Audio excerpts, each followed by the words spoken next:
Good afternoon. My name is John Leply and I'm a member of the United Steelworkers.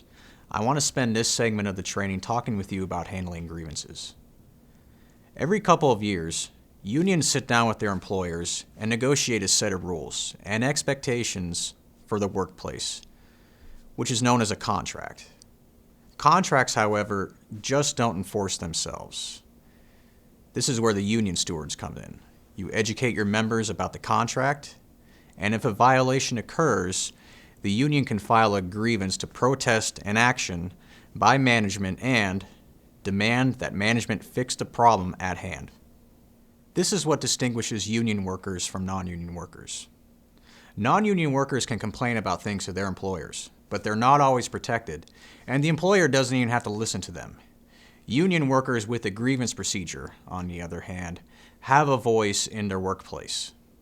The boss must hear them out, and if the employer has done something wrong, which I'll speak more about in a minute, the employer has the obligation to reach some kind of agreement with the union about how to fix the problem. The first step is to review the grievance procedure in your contract. Generally, it will be in an article titled Grievance and Arbitration Procedure, or it might be in a Management Rights Clause. This will tell you the appropriate steps to take. It may be that the first step is a discussion between a person who wants to file a grievance and a frontline supervisor, or it might require the union to present a written grievance to the Human Resources Department. Not everything is a grievance, however. There are generally 5 types of violations that can serve as grounds for a grievance. The first is a violation of the contract. Now, clear contract violations are easy to prove. For example, perhaps management did not follow the procedure for assigning overtime and bypassed a person whom it should have been offered to first. Grievances that involve interpretation of the contract, however, can be a little more difficult. In these instances, the steward should conduct a thorough review of the contract to determine if an issue a member has brought to you has merit.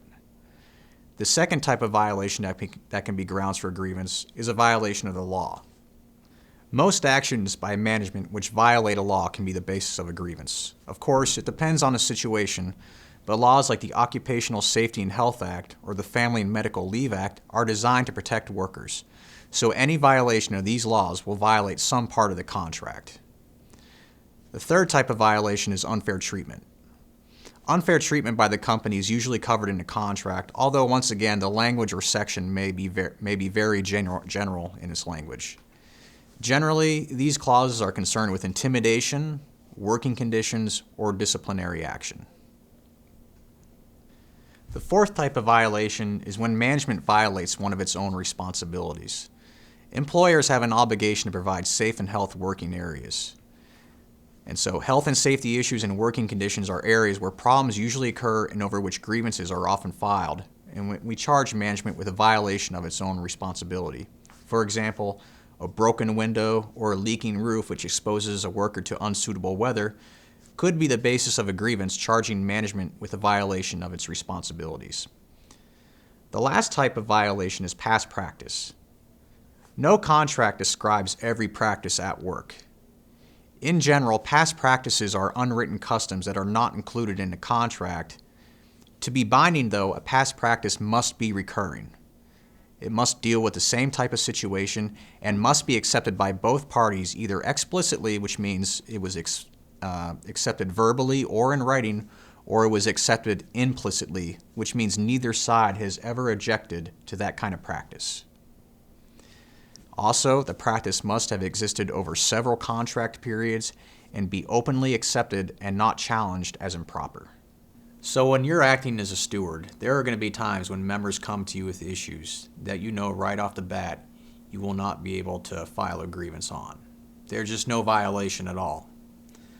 Sometimes people like to think of this as a grievance or is it just a gripe? It's important, though, to keep in mind your role as a steward. You're there not just to file grievances, you're there to listen to your members, to talk with them. So even if they come to you with an issue that cannot have a grievance filed under it, you want to listen to it and see if there are ways that you can deal with that issue outside of the grievance procedure. You might consider taking a journal of these, making a note of them, and it can be something that you deal with at a future negotiations. You also want to make this an educational moment. Take that person aside. Ask them to show you where in the contract is this a violation. How can I file a grievance under this? This is an opportunity for you to educate them about the contract. You might learn a thing or two yourself.